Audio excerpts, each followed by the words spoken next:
Hi there, everyone, and welcome along to the first in our new study series, Redeeming Hope, a study in the Book of Ruth.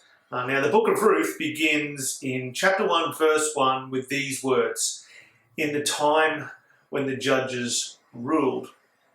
And this immediately draws our minds to the time period in Israel's history when the judges ruled, when they had just entered the promised land, but before they had a king. We're not told exactly when in this period of Israel's history that the story of Ruth takes place, but if you've been reading through the Bible and you've read the book of Judges and you come to the book of Ruth and it says, "In the time when the judges rule," it's kind of all you need to know. Because the book of Judges is one of the most harrowing and chaotic and rebellious times in Israel's history. So when you hear "in the time when the judges ruled," you don't need to know which particular judge is ruling. It's probably going to be a pretty bad time. But it's still important for us to have a think about this time of the judges, because in many ways it's one of the reasons that the book of Ruth is written. It's written to help us better understand the cost of Israel's disobedience during this time. Judges presents the history of what took place during this harrowing time of Israel's history, but Ruth gives us a kind of personal story, how this time of rebellion impacted one particular family and the toll that the disobedience of the nation took upon them. So in this first study in the series of the Book of Ruth, we're actually going to look at a bit of an overview of the Book of Judges so that we can set the scene for the story of Ruth. The Book of Judges picks up Israel's story after they had conquered the Promised Land through the leadership of Joshua.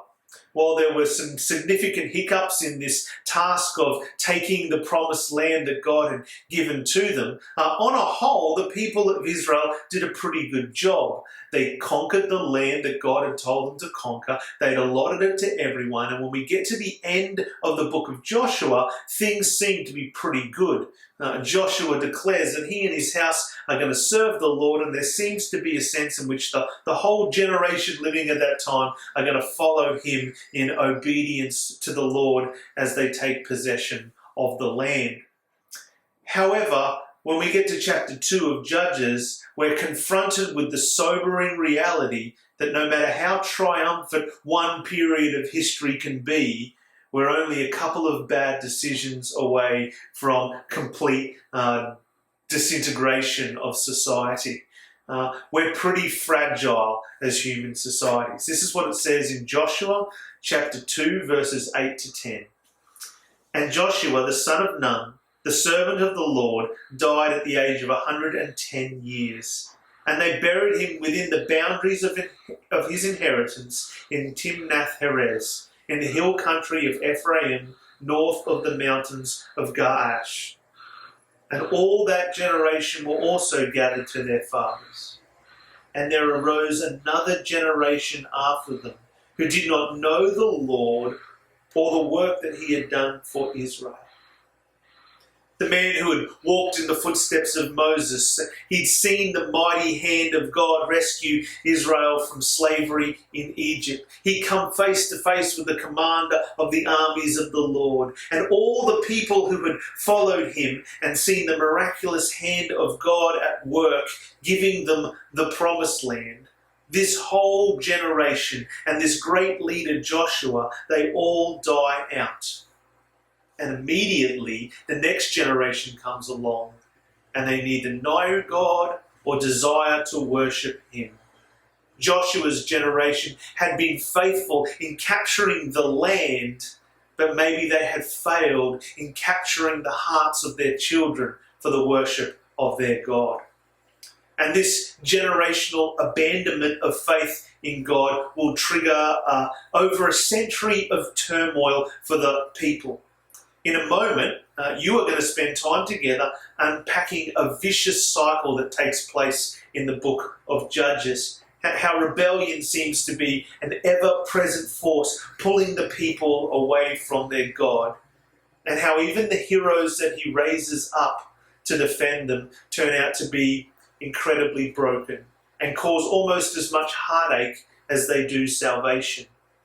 When you read through the letter of Judges for yourself, all those heroes that maybe were held up in Sunday school days as being wonderful examples, they appear to be pretty broken people. Suddenly they lose their shimmer, and you see their brokenness and their ugliness. The very last statement of the book of Judges, the words that flow on into the book of Ruth, is the refrain that typifies the whole period of the Judges. Judges chapter 21 and verse 25. In those days there was no king in Israel. Everyone did what was right in his own eyes. In many ways, what this is the sad lament for the book of Judges has become the catch cry of our generation. The overwhelming ideal of our generation is do whatever you want to do. Be whoever you want to be. Do not let anyone else stop you from doing what you want to do. Believe in yourself. Follow your heart. Do whatever makes you happy. And we might look out at the world with a sense of sorrow and anger and maybe even kind of righteous indignation when we see the consequences of our whole society embracing this way of life. Immorality is rife and it's even celebrated. The vulnerable are forgotten and they're even exploited. The greedy and the unethical seem to prosper. Seeing the way the world is and how it's going can make us feel great despair. But the book of Ruth stands as a reminder of two things. Firstly, there are always individual people caught up in the mess of a broken world. Ruth is a very personal story, a story that should captivate our hearts, a story that should grip us with the gravity of how individuals and an individual family suffer under the weight of the rebellion of this world. And secondly, it tells us that no matter how bad the world gets, God is still able to move in the hearts of his people.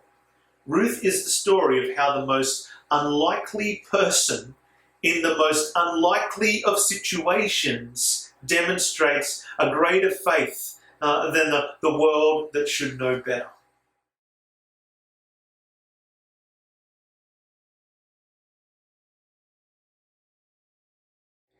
And that's why when we look out at our local community, when we look out at our city, maybe when we even look out at the world and we see the brokenness that exists there, it's important that we understand books like the Book of Ruth.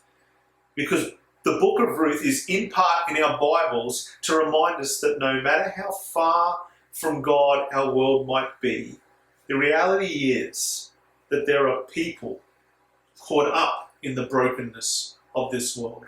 People with real stories, people with real hurts, people who really matter to God.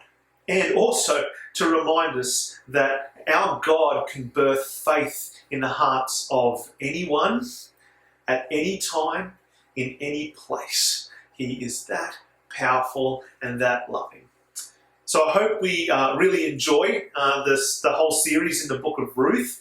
And I hope our study, setting the scene in the book of Judges today, really helps you to understand more when we get to the story of Ruth, Naomi, and the family that are at the center of this great narrative. Enjoy the study today.